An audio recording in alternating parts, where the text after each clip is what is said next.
What type of landlady was she? You know, was she outgoing, shy, stern?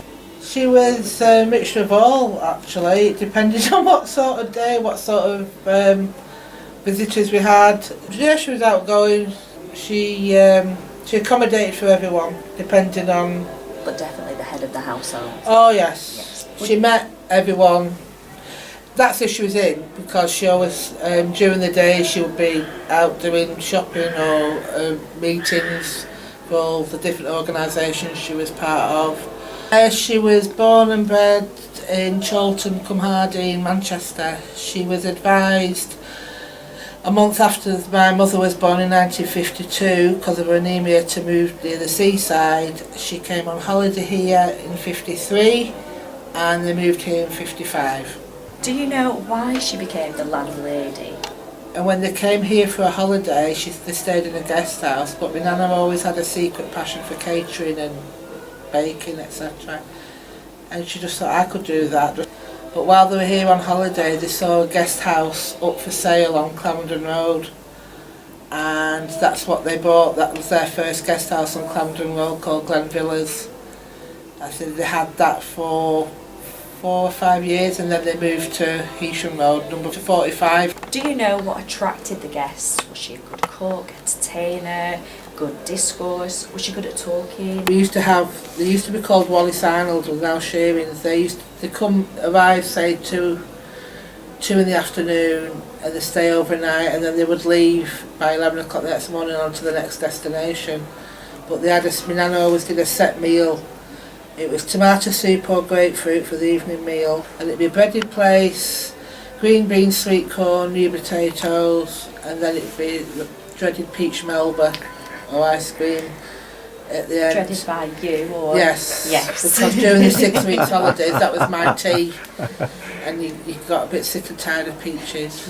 She always catered for everyone's individual needs if there was a special diet. Did she employ staff, or, you know, was she relying on family, or a bit both? Both. She had both. My late mother and my dad. Yes, it was a family run, but we still had staff. When it was changing the bedding days, as a kid, I used to roll down the stairs on my big rolls of bedding, and I think they used to keep me occupied as a toddler. They used to send me in the dining room, and I'd spot if something was not there, or if a knife was the wrong way round, or serviette done wrong. I don't know how, it was just a thing that I did. I used to help out with the catering side, because my Nana used to do big buffets and catering for different events for other people as well. I got pocket money, and they paid for my horse riding and camping holidays with Girl Guides. And around about 1960, it converted into the big Grangeville. We had the bar, Lenny's bar, which it became noted as by the workmen of the power station. Right.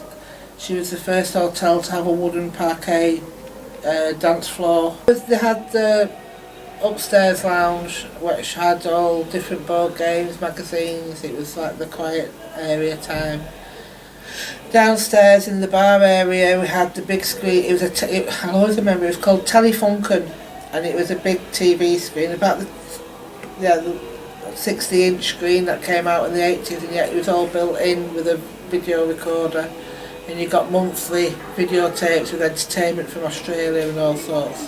Where did your guests come from? They came from all over, Glasgow, Edinburgh fortnights during the year, the Bradford ladies weekends, the Liverpool Dockers weekends, a lot from Yorkshire. We also, with the connections my grandmother had with Palace Theatre, Floral Hall, etc., she used to accommodate some of the stars that stayed there. There's the Ink Spots, David Whitfield. The stylistics in the 60s, that was one of my mum's favourite times, and Ronnie Coyles and all that. So we had all the drag queens, Misfit Malcolm. There was a new range. We even had professional wrestlers stay. So there were people who were blind, deaf and dumb. I learned sign language, the basic alphabet through them. I learned how to play dominoes because my Nana had a set of raised docked started dominoes. Well, we had most of the power station men that always coming. They was there at weekends mainly, and the odd occasion through the 80s during the week, and the ones we had were all Geordies, so it was all, my nan started catering from all these. She used to get like white pudding and do Geordie stews and Newcastle brown ales. It was all, she always found out what there was in the area. And did guests return year after year? Some of them, yeah. Mainly the Yorkshire ones as well, because they always knew what was going on, or they'd turn up for certain events that was going on in Morecambe. We used to joke saying she was like Hyacinth Bucket.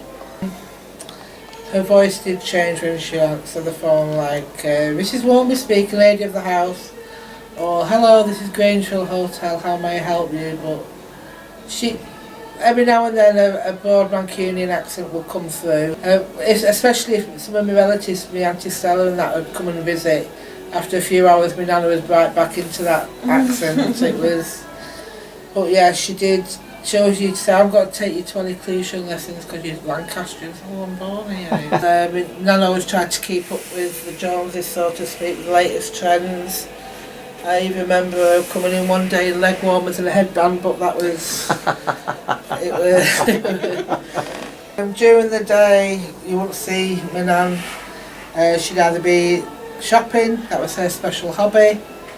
She would be going round to like Whitewalls and Bookers and all cash and carries to get all the stuff. During the evenings, she had she was a Freemason, a Royal Blue, like all our family are. So she'd be in the Morecambe and Hyacinth Hotel and Caterers Association. She was part of the college, and there's a trophy there, the Warmby Trophy for catering and patisserie. She was involved in all sorts. What did she do during the closed season? My grandpa, my father and us would have been revamping the hotel for the next season. And my nan would be on holiday. She'd be aboard with me aunty Bessie. It's like the 60s version of Thelma Louise, them two. Yeah, they'll be off. They've gone on holidays to Russia, Turkey, everywhere. My nana was someone who bought in bulk, even for after the hotel. I still think she thought she had a 30-bedroom hotel when she lived at mine. Her main words were just in case. She'll do a batch of like 200 chocolate eclairs and then freeze them down. But it's just in case we need them, and food recycling wise she would use everything to the last. If you had a whole pig she'd use everything in it, because that's how they were brought up. And whenever they got open the bed, the crusts were always saved from my granddad, because he did the perfect country fire bread out of the crust. I know my nan and my grandfather loved running the hotel. I had a brilliant upbringing with it and everything, and to be fair, I think I got the best of Morecambe, because it was the best times really. Fun, happy fun memories. I don't think it was ever sad.